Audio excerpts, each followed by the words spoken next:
Eleanor in South San Francisco, California. You got a story you want to share. Yes, Tom. Tom, I love you, and I just discovered you on the free speech thing because I got a Roku, and I am loving watching you and listening to you. Great. Well, thank you. But I wanted to let you know that my story is very simple. I'll make it short. My dad was ill, and he passed away back in 2008.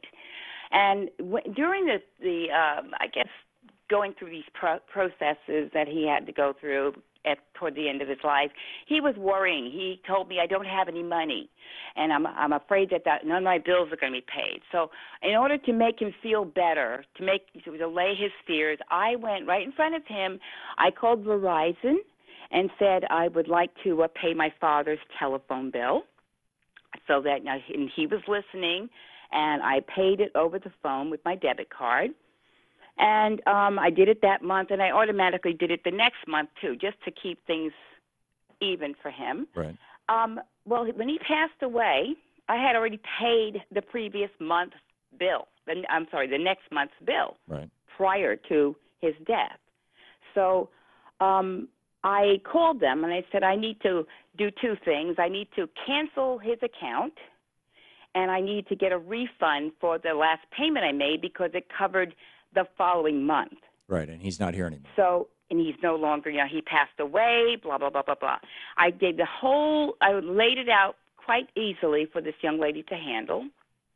And her response to me was, first she said, I'm sorry for your loss. And then she said, but, I can't really close the account. I have to have the account owner close the account for, you can't do it because you're not the account owner.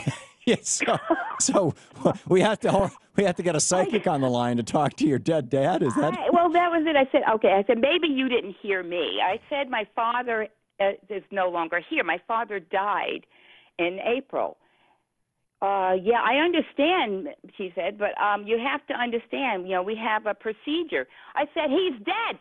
He can't close his account, and I'm doing it on his behalf, and you took the money out of my checking account. Right. And this went back and forth, Tom. I must have called, 3 or 4 times. I get different people.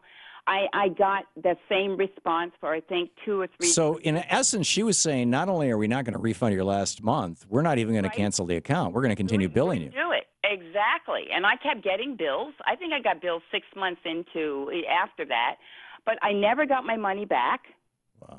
And I just stopped calling him, and they kept sending me bills. And I did get a notice for collection. My sister said, "Oh, there's some mail here that they're collecting. We're in collections for this phone bill." I said, "I don't know what to do." I said, "I don't have any idea what to do about it.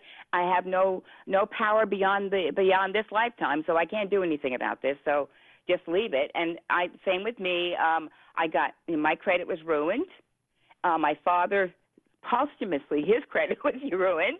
Right. So it just, when we get involved with these big companies, there's just no out with them, and it just takes me back to, I don't know if you may remember that show Laugh-In, where Lily Tomlin used to do the phone lady. Yes, phone company. She said we can do that because we're the phone company, and that's what we're living in now. Yeah, it's absolutely right. And the phone company was a monopoly back then. And when Lily Tomlin was doing that, everybody understood. Everybody identified because they dealt with a monopoly. And that's why Nixon and Johnson and Carter, who am I missing? Ford, Nixon, Jerry Ford, Lyndon Johnson. No, Johnson wasn't in there. It was Nixon, Jerry Ford, and Jimmy Carter.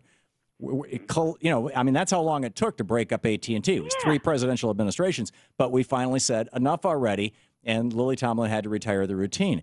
And Lily is a wonderful person and a friend, by the way. She and I did a fundraiser together for Progressive Democrats of America last summer, pdamerica.org, and she's just great. And she's still out there just knocking them dead. Eleanor, thank you for sharing your story. I'm sorry to hear about the loss of your father, but you've added to our list here of amazing stories of corporate bureaucracies and why we need to do something about them. Thank you, Eleanor. And thank you so much for watching us on your Roku box on Free Speech TV.